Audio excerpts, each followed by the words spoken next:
What is he doing? What is he taking out? He's taking out. He has gloves. He has gloves. He has gloves He has in gloves. his hands. He has gloves. Gloves and what else? The blanket. Oh my God, that is my blanket. When 19-year-old Mia Marcano goes missing, it isn't the police who uncover the biggest clues about what happened to her, but her family. In fact, it was through their own investigation that they would not only uncover a suspect, but it was Mia's family who, through their own determination, eventually caught the culprit on camera. In 2021, 19-year-old Mia had just started her second year at Valencia College, where she was pursuing an associate in arts degree. She was balancing her education and employment at the Arden Villas Apartments in Orlando, some 200 miles away from her close-knit family in Broward County, Florida. She also lived at the same apartments where she worked. Though they didn't know to be concerned at the time, Mia had recently asked several of her family members if they could come to Orlando for the weekend to see her. When no one could, she instead decided to fly home to Fort Lauderdale for a visit. Though her family was excited to have her back home, there was a chilling reason Mia felt like she needed to get away. Not knowing what was about to unfold, her aunt Simone later recalled this. I felt like she was a call for help when she asked us all to come this weekend and no one couldn't make it. I feel like it was a call for help and I wasn't there for her. At 5:06 p.m. Friday, September 24th, 2021, Mia sent a text to say she was waiting for the Uber to take her to the airport before she would fly home. After this, she suddenly stopped responding. All calls to her phone went straight to voicemail, and all text messages said that they weren't delivered. Given that Mia was incredibly close with her family and kept in near constant contact with most of them, they likely noticed something was wrong within mere moments of it happening. However, it wasn't until a few hours later that her family became certain something was amiss. Her grandmother and grandfather later spoke to a police officer and tried to explain her sense of urgency at the time. I would say about 6 or 6:15. My husband and I left our house to go out to dinner. I said, strange, Mia hasn't called me. I called, and the phone just said, calling mobile phone. So I figured if it was in the area we were in, it was dark. So I called again, still playing. My stomach started to hurt. I'm not psychic, but I can always tell when something is wrong because I wouldn't call Mia more than twice and she'd not answer. Even if she has to say, Mama, I'm doing something. Mama, can I call you right back? Mm-hmm. So I went to the airport. And I waited and waited and waited, and there was no Mia. When Mia never got off the plane, it confirmed her family's worst fears. Little did they know things were only going to get more twisted from here. They reported her missing soon after, and one of her family members called 911. I'm calling to find out if I can have a wellness check, please. For the address? Correct. I just wanted to know if an Uber picked her up or not. And then from then, her phone has been completely shut off or dead. We're not sure. We had a friend go over, but they're knocking the door. Nobody's answering. I just want to make sure that she's not there. Okay, I mean, I can get a call center for a deputy to go out there, but a deputy is going to do the same thing. He's going to knock on the door, and if no one answers the door, he can't break down the door. This call and lackluster response from police would set the tone for the investigation. An officer eventually did go to Mia's apartment at Arden Villas, but there was no answer when they knocked on Mia's bedroom door. When they tried to open the door, they found it locked from the inside. They then headed to the window from outside. Please note that the police department made redactions to the video, blacking out what the officer saw inside Mia's room. When they went around the front of the apartment, the officer was met by Mia's cousin Kaylee, who, after realizing that Mia's location was turned off on her phone, decided to take matters into her own hands and start looking for her. No, she's definitely not in there. But, she's not in there? No. Did you see any, you couldn't see inside? Yeah, no, I saw inside. Did you see, any bags? I saw 2 suitcases under her bed. Under her bed? Yeah. Oh. I'm not sure if that's... I think that was always there. Was it? Yeah. Yeah, but other than that... Did you see, a teddy bear on the bed? I can't remember now. You want to go? It was... Brings it. If she was fine, she would bring really? the teddy bear. Yeah, the room, it looked clean. anything like out of place? The window, yeah. He opened the window. Yeah, you can see that window is open? Yeah, like he opened it. Ultimately, the officer left. Law enforcement would fail to recognize the urgency of Mia's case until later, perhaps only when it was already too late. With this less than helpful response from police, Mia's cousin Kaylee looked elsewhere for help. And the security guard, Jay, was here. And we approached him, asked him if he knew anything. And he said yes, that he was here when the police were there. And we said, okay, like if you could please just accompany us so you could tell us about what happened when they were there. Because they knew Mia's door was locked, Kaylee and Jay headed to the window that the officer had looked through. Once we heard that the window was unlocked, we automatically knew that that was off because my cousin had installed the window locks on all of their windows to prevent anyone from opening it from the outside, especially with them being on the first floor. Right. When we went up to the back, he showed us the window, and we, of course, tried to avoid touching anything because we didn't want to interfere with anything. He did mention that he saw fingerprints and that he took some himself with some tape because when he asked the police officers to take some that were there earlier, they said that they were not going to because it wasn't that type of case, I guess. Later, the security guard would allege that when he tried to hand over the fingerprints, the deputy actually laughed and said, "This isn't a high-priority case." However, this allegation has never been proven. Jay's immediate frustration for how the scene and Mia's case was handled was palpable. And now I'm getting mad because one of y'all deputies came out here, did not do the job that he was supposed to do. Me being a security guard, I should not have had to do the stuff that I did to have an officer come out here and look me in my face and tell me to keep the evidence that was lifted off of the windowsill. Oh, a couple weeks from now, maybe we'll need it. No, you're supposed to take that now. As strange as it was that the locks had been removed from Mia's window, it was even stranger that through the window, Kaylee could see that Mia's bedroom door had actually been barricaded from the inside by a small bookcase.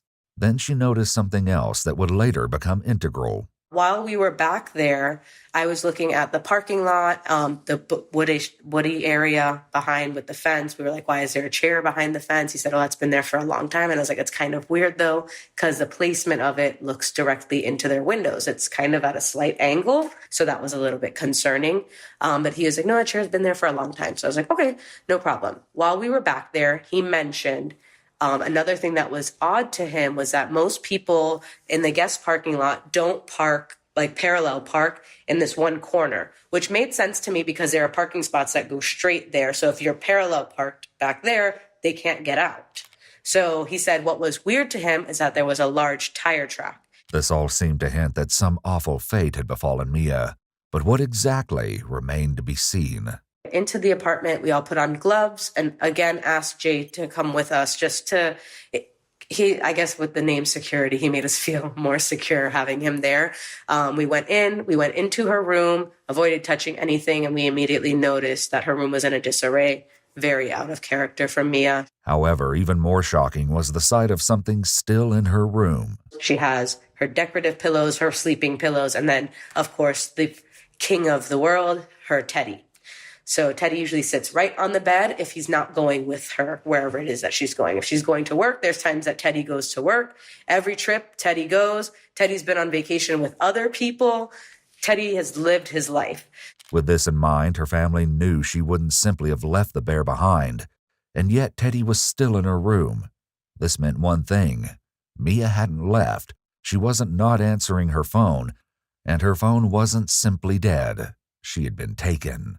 But the teddy bear wasn't the most concerning thing discovered in Mia's room, as Kaylee explains. When we walked in, the cubby that was blocking the door was in the walkway, and there was, her chain was busted. She usually wears two chains, one that says her name, and then a second one that has a heart pendant. So I know the chain is the heart pendant one because the pendant was missing, and the Mia one would have two separate pieces. So we saw that her bangles, she has a lot of bangles and they were given to her as gifts from like old family friends. So they're really sentimental for her. So to see them on the floor was a lot. To see them bent that way, I was like, okay, there's definitely something wrong here. Then we also noticed the blood on the pillow and we were thinking like, of course you look at it and you're like thinking, well, maybe it could be old. And then, but then we're like, but she would have tried to get that out, or she would have at least put a pillowcase on to cover it up, because you're not going to be sleeping on a naked, bloody pillow. Yeah. So that was a little bit concerning as well. After that, we continued to look around the room and found little bits and pieces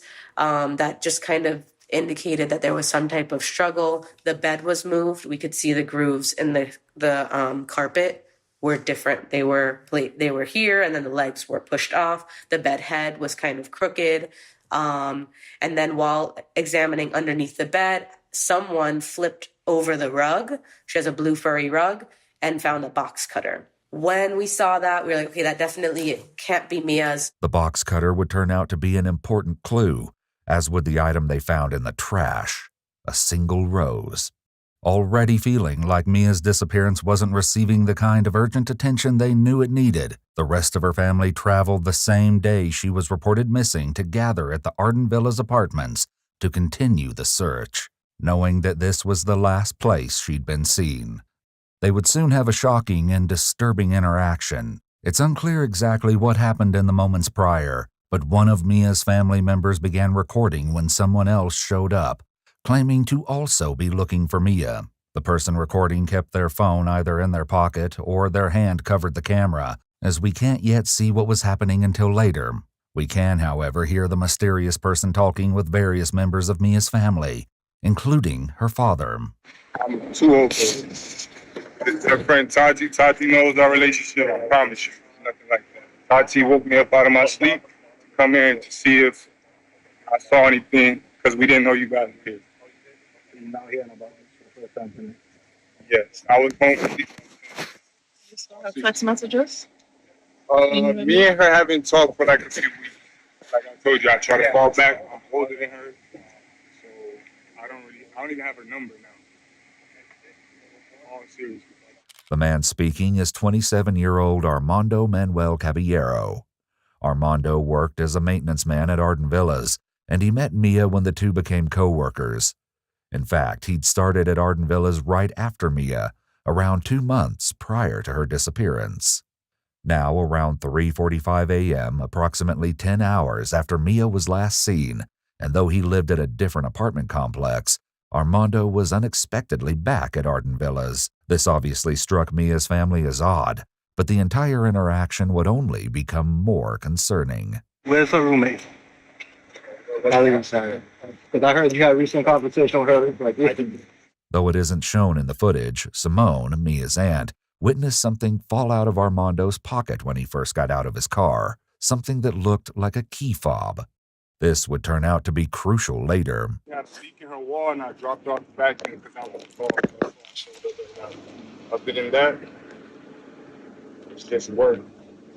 You never went in the apartment to fix anything? Before I have, yes. We had to do all the apartments. But I noticed a lot of stuff, because I set up the apartment myself. I know. And I set up certain things. I seen you move. Yeah, and I seen you already too. I seen you be. Trust me, bro. I got all good vibes. I'm not like that. Nah, but I wouldn't even came out here. Yeah, but from what I'm hearing, I didn't hear nothing good about you yet. Really? I promise you. What Armando didn't know was that because Mia was so close to her family, they immediately recognized him as someone she'd told them about. And because of what she told them, they were likely suspicious when he showed up at Arden Villas. You're sending her text messages like that, like trying to tell her, express your feelings for her. As a regular thing, when the property was... How is it a regular thing if you just said that you're older than her? Why is it a regular thing if you're expressing your feelings to her? Why is that? How is that a regular thing?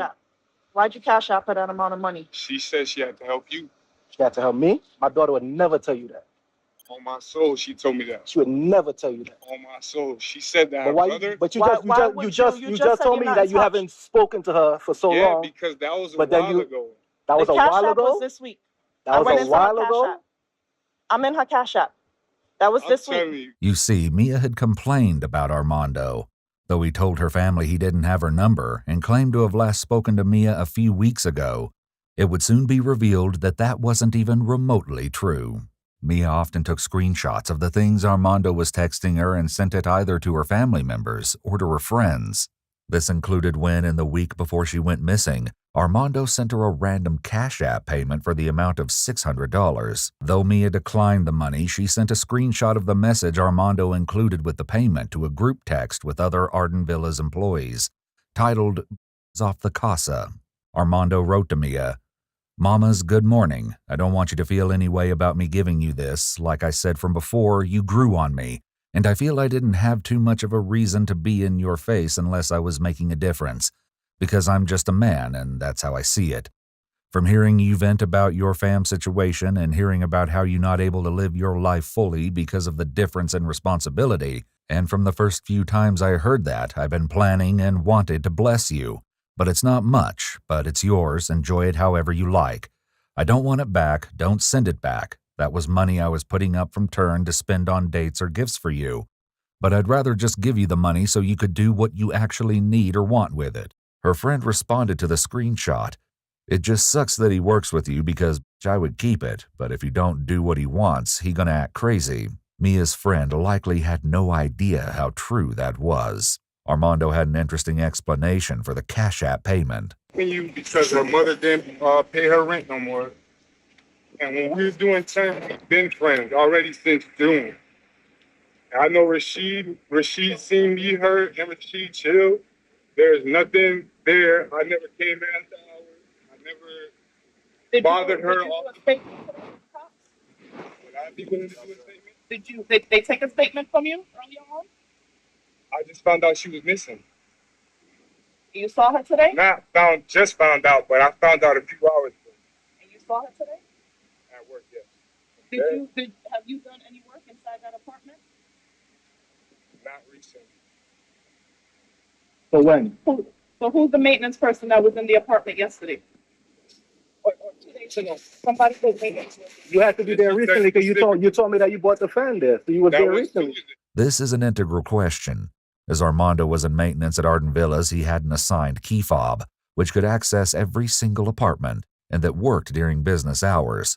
For after-hours maintenance, an on-call key fob was shared among the maintenance staff, with the device in the possession of whomever was on call at the time. 3 days earlier, on Tuesday, September 21st, Armando had delivered some fans to Mia's apartment, as there'd been flooding. The maintenance request had been legitimate, but the troubling issue of Armando's access to her apartment hadn't escaped Mia's family members.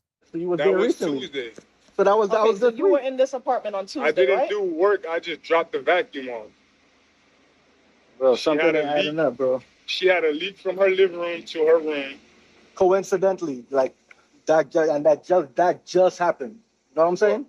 That just happened. That leak just all of a sudden just happened just out of the blue. Only in her room and in the thing. I cannot. That's nothing I can physically do to do that. All right, and the person who went in today too went through the window too. You know what I'm saying?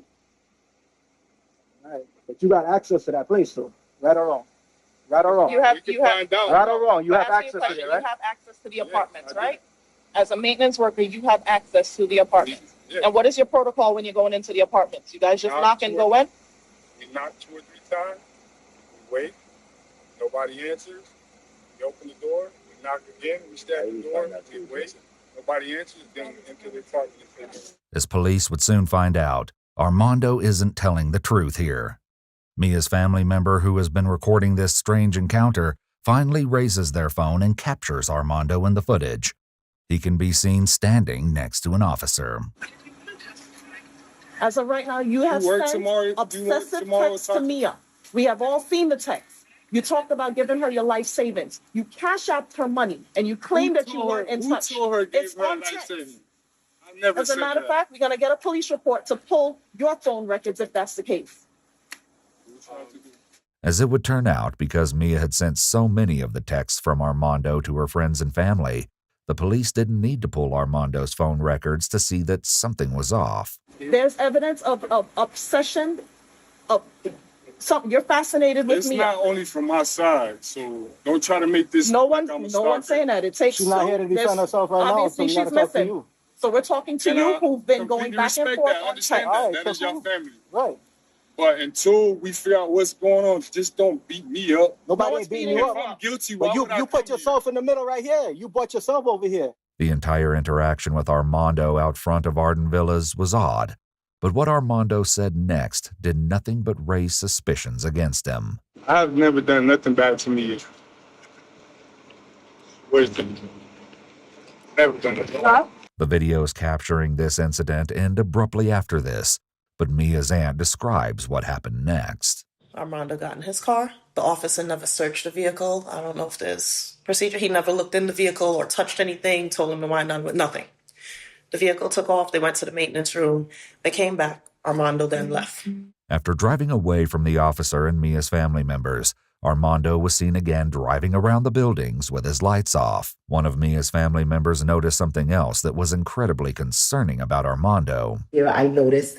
So it almost looked like he had bronzer on because this area was it was puffed up and slightly bruised, like reddish. But how it was dark in the night when the light, you could see, when skin is stretched to a point that it shines because with the swelling. Knowing what they did of his fixation with Mia, his return to the Arden Villas apartments the same day that Mia went missing raised red flags for her family. Little did they know Armando was hiding another, even more disturbing secret. The next day, there was still no sign of Mia anywhere, and it was only now that the police would begin to take the case seriously, though slowly. Someone from the Harris County Sheriff's Office even reached out to the Orange County Sheriff's Office about Mia's case, and there appeared to be a distinct lack of urgency. Okay, it hasn't been turned over to a detective yet because it takes up to 5 business days. Oh, to consider someone missing? No, there is a case number already attached to this, and there is a case. I'm just saying that they don't have it assigned to somebody. But if we make contact with her and we run her name, we know she'll be missing because she's in the system as missing. So who normally has? So you have a missing persons division? This is considered a missing person, and they're not open today. They'll be open on Monday. As investigators finally started to look deeper into the case, they spoke with Marlon, Mia's father. So my theory as to what happened is that she was in the bathroom, or maybe she was now getting home. Either she was in the bathroom or she was now getting home, and the person was under the bed. Okay. The person was under the bed, and so they had the box cutter and everything. Mm-hmm. And either when she came in, they startled her, or when she was coming out of the bathroom. Understand? The person who we suspect is somebody who works here. Mm-hmm. I heard about it. Okay. Her family also gathered again, this time inside Arden Villas. Police officers came and they said they weren't going to do anything but file a missing person report. Right. She's an adult. They can't do an Amber Alert because she's over 18. But according to that officer, this is a typical college room that doesn't seem to look obstructed or tampered with. He said they weren't going to do much until a couple days pass and it becomes more. If you haven't got any information, if you haven't heard from her. As news of Mia's disappearance spread, calls flooded in as people tried to give any helpful information to aid in the search. And what do you want to report? We just got a message saying that a girl had been missing since 5 p.m. yesterday, and me and my roommate around, I'd say maybe 7 p.m., and we heard a girl and a guy, and they were screaming, but it didn't sound like good screams. It sounded like really bad screams. And we actually went downstairs to see if we could find anything, and there we heard a woman and a man screaming at each other, arguing in an apartment on the first floor.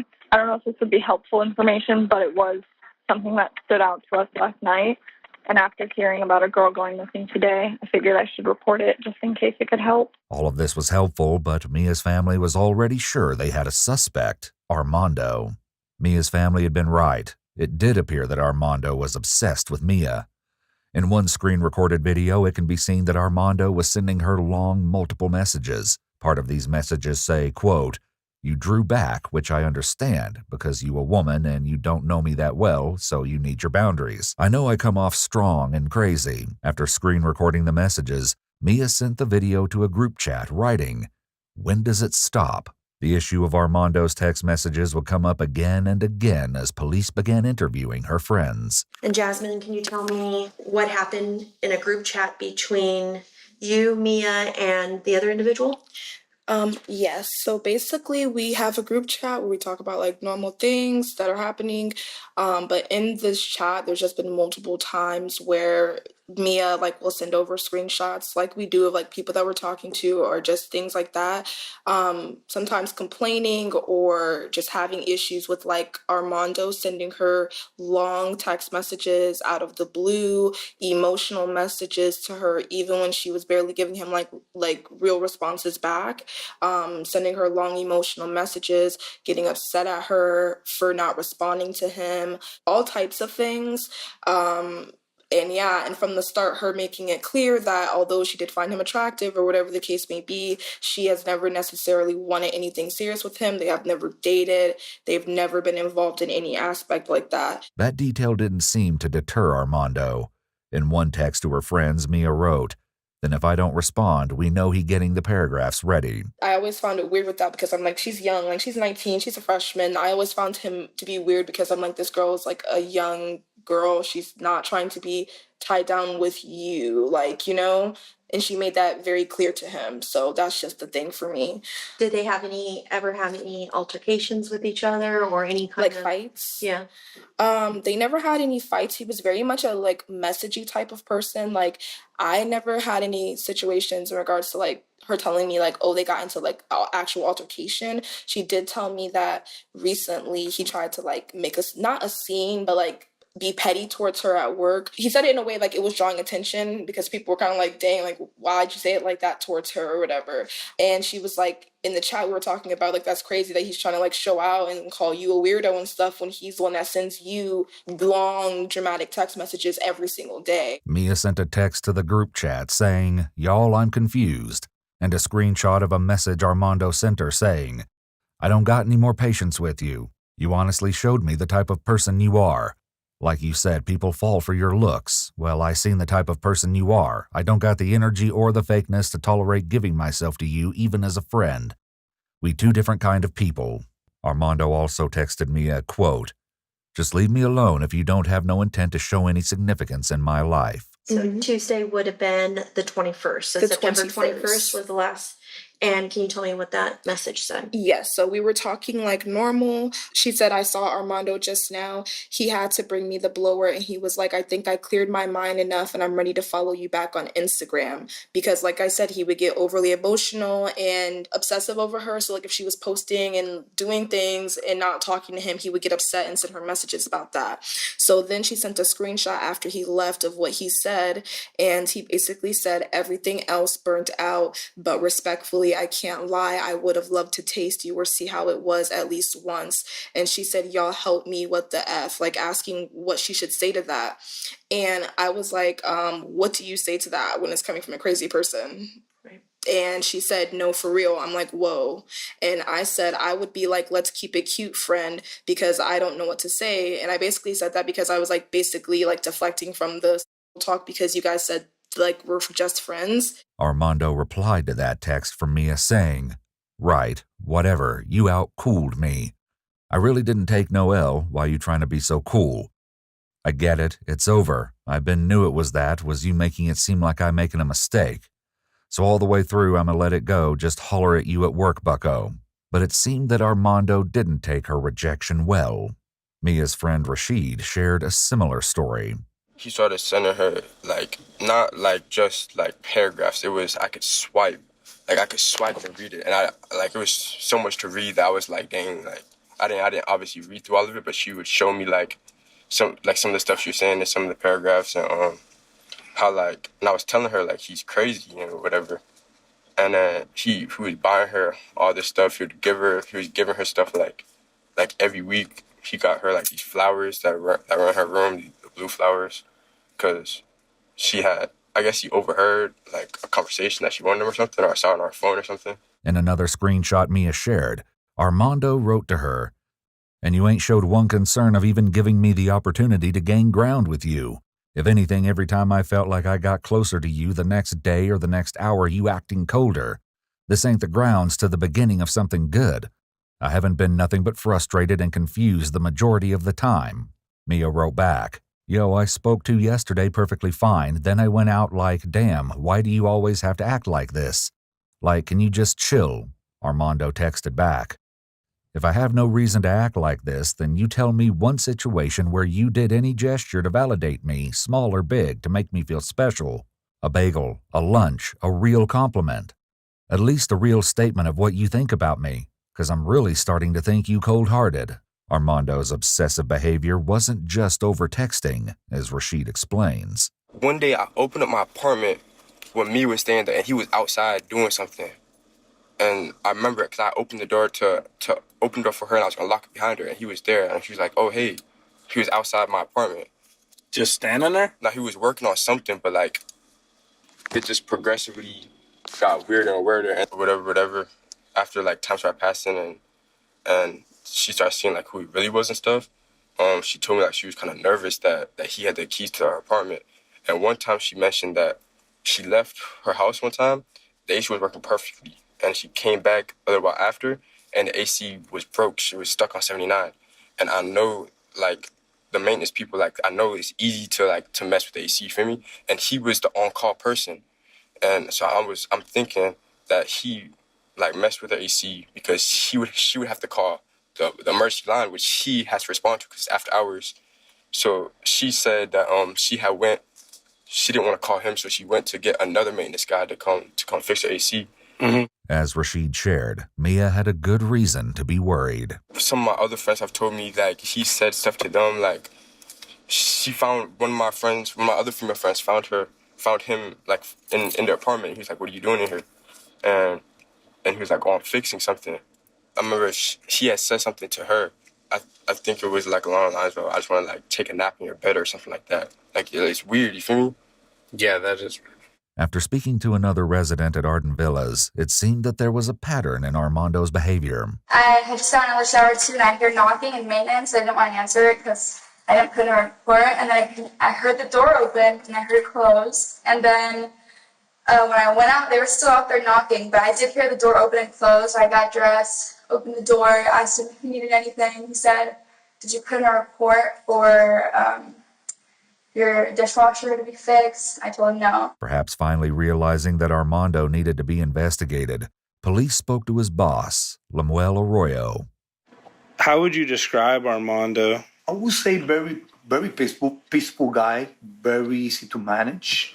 You know, I was very happy with their performance. To keep eye contact, sometimes avoid eye contact. Now all this going on made me think, why sometimes when we're talking, he trying not look at me? I don't know. Although he was known at work to be private, Armando had been in a bit of trouble before.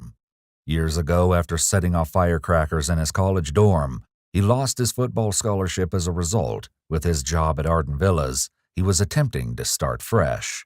Friday, the same day that Mia went missing, Lemuel noticed that Armando's body language and behavior was off when he received his work uniform. But then when he left, he was shaking, even without we knowing all this was about to happen, you know? And you've never seen that before out of him? No.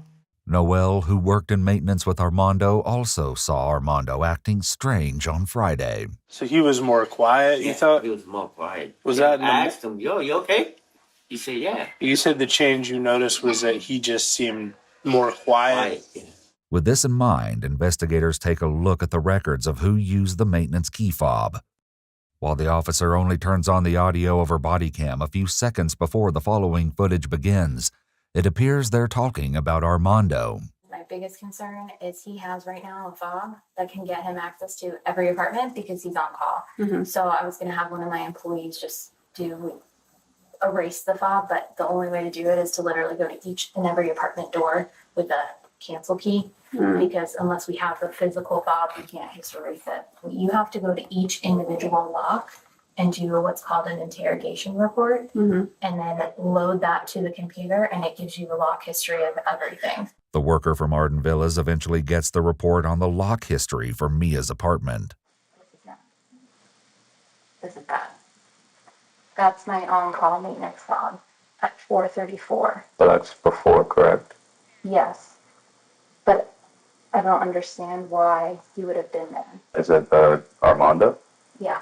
To most, this would seem like particularly damning evidence, but it only got worse. While checking out an apartment that was set up the same as Mia's, though not her actual room, the officer asks a chilling question. So he accessed her room at 4:30, correct? There's no service supposed to be in her room or anything like that, right? And I don't remember if I saw that he left with that fob. She would have been home, so if he was just hanging out, now I'm like worried. What if he was literally waiting for her? They've got my head all screwed up. I cannot believe it. Because of the record of the key fob, it was clear that 30 minutes before Mia's work shift had ended, Armando had entered her apartment. And it also seemed that he had never left, or at least there was no record of him leaving. Mia's key was then used to open the door at 5:06, and as the worker suspects, it looks like Armando could have been waiting for her. By reviewing the security footage, investigators spotted Armando driving a golf cart near Mia's apartment, which coincided with the times the maintenance key fob showed it was used on her front door. They also uncovered what they believed to be the last image of Mia as she walked to her apartment just before she went missing. While there was the possibility of an innocent explanation, on Thursday, September 23rd, Armando had asked Mia if she would have time to talk about something mysterious on Friday, the day she went missing. Mia had replied, "What do you want to talk about?" Armando wrote back, "It's nothing big, but if your day is busy, it's whatever." Mia replied, "I'll let you know how my day goes." However, there was one other piece of evidence that didn't quite fit.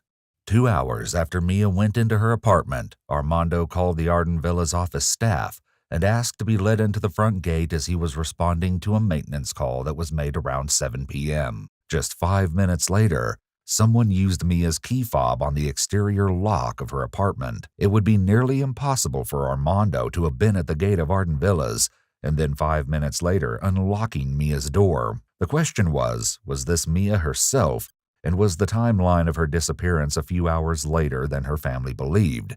Or was this evidence of her kidnapper using her key fob?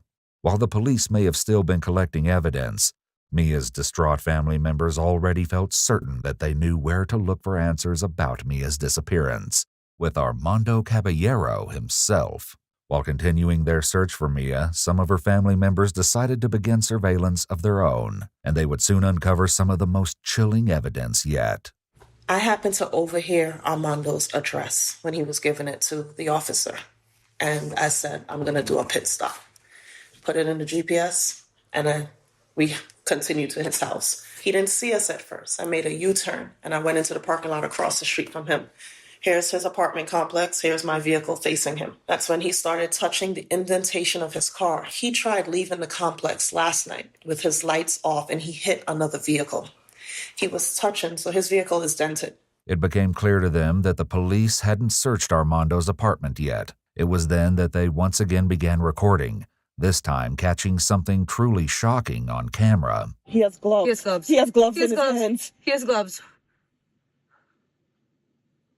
Gloves and what else? The blanket. Oh my God, that is my blanket. As they watched, Armando carried a blanket that had once belonged to one of Mia's family members and that had since been given to Mia into his apartment. He knows what we look like, and he's looking to see He who's following him and whatever. Where the are the police? Mia, Kaylee, call them back. I'm videotaping. That's it? Mm-hmm. Videotape. I'm videotaping him. That's why I can't call. As unsettling as this discovery was, the incident with Armando was far from over, and it would only become more chilling. Later, Mia's Aunt Simone shared with detectives what had happened after they stopped filming. Someone's got I started trembling. Mm-hmm. I couldn't drive anymore. I just pulled in. Another Hispanic guy got out of another car, 2 cars down, came across the street. He videotaped the truck, videotaped me. He took pictures of me. He took pictures of my license plate. Then he told me, get out of your truck. Get out of your truck. I didn't get out. He laughed. Across the street, he went back, and he does this again. This behavior, along with the discovery of Mia's blanket, seemed to solidify, for her family at least, that Armando was behind Mia's abduction. However, this interaction with Armando would come back to haunt them in the most chilling way. Armando then left his apartment, but returned 10 minutes later. When police were able to find Armando and tell him that they wanted to look inside his apartment, he surprised everyone. He gave permission for Mia's family to search through his apartment while the police stood by. Is it like a quilt type of Yeah, blanket? like a quilt-like blanket-like thing. So if you see it, just let me know. That'll just give more bolster to the search warrant. It appears that this frantic search was not recorded, but Mia's family didn't find her blanket. It seemed that when Armando left, he must have disposed of the blanket. Either way, no other evidence was found, as Armando wasn't arrested or even brought in for questioning. In fact, soon after, he ended up leaving his apartment around 3 p.m. Approximately an hour and a half later, he was officially named as a suspect in Mia's disappearance. But to her family's frustration, he was already gone. His apartment was then secured, and at around 6 p.m., more than 24 hours after she was last seen or heard from, the Orange County Sheriff's Office released a missing persons bulletin for Mia. By now, it was becoming clear to at least some that the police knew they hadn't started their investigation as soon as they should have. Oh, you know, check the report. I guess. I mean, if they saw the blood and everything, it doesn't take long for. That was the end of it. Just some miscellaneous papers and stuff. Passport, about 30 euros. Wallets, checkbook. Cards. It was around this time that calls began flooding into the police department, but not to aid in the search for Mia, but rather because Armando's friends were calling to complain about Mia's family and their investigation. Yesterday, they pulled up to my house. I don't know if they were following my friend Armando, because my friend Armando, supposedly he was talking to the girl that's missing. I had no idea what was going on. I came to my house, and then some fat bald guy came to my house. He was yelling at my friend, "Oh, you kidnapped my daughter! You kidnapped my daughter!" I'm like, I don't really know what the is going on. I literally just came from my girlfriend's house. What's going on? I'm confused. He was, "Oh, my daughter's missing. He kidnapped my daughter." And I'm like, I don't understand what's going on. I'm like, I'm so confused. And then they just came to my house. They were at my house and just arguing.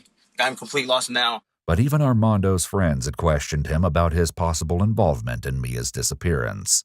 Yeah. And I was trying to ask him, like, yo, you sure you didn't do anything? And my mom was on the phone too. My mom was like, yo, you sure you didn't do anything? Are you 100% sure? And I was trying to make sure, because that's someone's child that's missing. Yeah. I was like, yo, you sure you didn't do anything? He was like, nah, I didn't do anything. And my mom prayed for him on the phone. My mom said, if you didn't do anything, God will protect you. And if you did something, you will reap what you sow. Along with looking for Mia, law enforcement continued to search for the now missing Armando. Based on him using the maintenance key fob to enter Mia's apartment a half hour before she returned home from her shift, the search escalated when an even more disturbing piece of information was revealed. Jessica Decker, a manager at Arden Villas, had found something strange. Then the other thing that concerned me was there was an on-call message last night at around 7:01, and the message said, "This is Tristan Thompson. It's on the first floor. It's just on the opposite side of the apartment." Yeah. And it said the AC was out. Okay.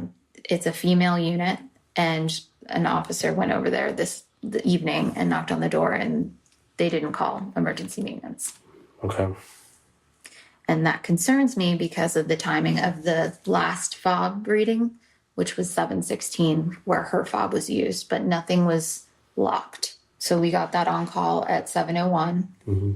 He called my leasing manager at 7:11, saying that the gate wasn't letting people in, and she had to talk him through how to manually turn it off. It was now clear that the fake maintenance call had actually been made by Armando, and the call he made at 7:11 p.m. to the office staff to open the gate on the night of Mia's disappearance had been his attempt to establish an alibi. Police also suspected that since he was probably not actually at the gate, he was the one to use Mia's key fob just 5 minutes later. A press conference was scheduled for 1 p.m. on Monday, September 27th, but that planned media briefing was postponed when a shocking discovery was made. Armando had finally been found, but it wasn't the result anyone was hoping for. His body was discovered in an apartment complex in Seminole County. I felt so defeated, this was the person we wanted to talk to, to find out, just say something, you know what I mean?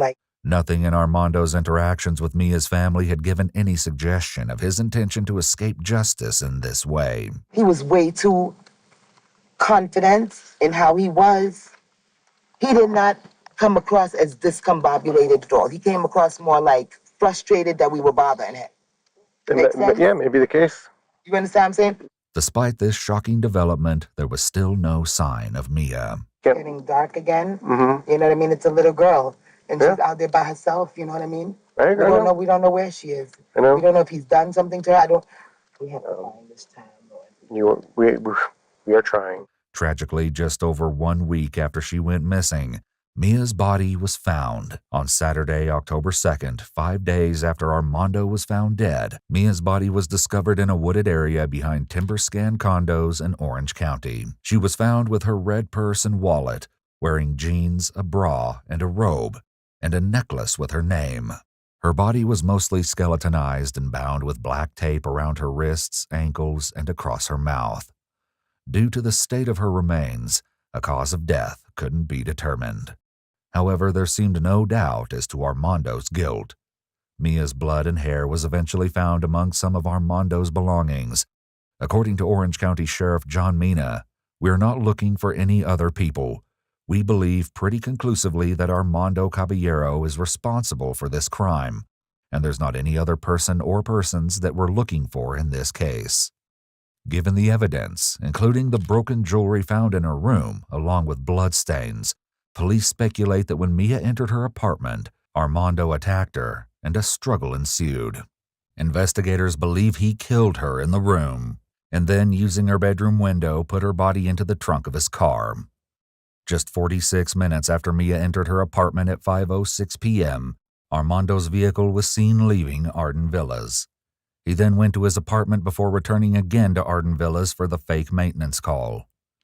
Phone records and GPS data show that he then went to the woods, where Mia's body was later found. The Marcano family eventually filed a wrongful death lawsuit against Arden Villas, claiming negligence in Armando having unfettered access to Mia's apartment. They also filed a lawsuit against the sheriff's office and 2 officers for civil rights violations and negligence, describing the department as failing miserably in its duties.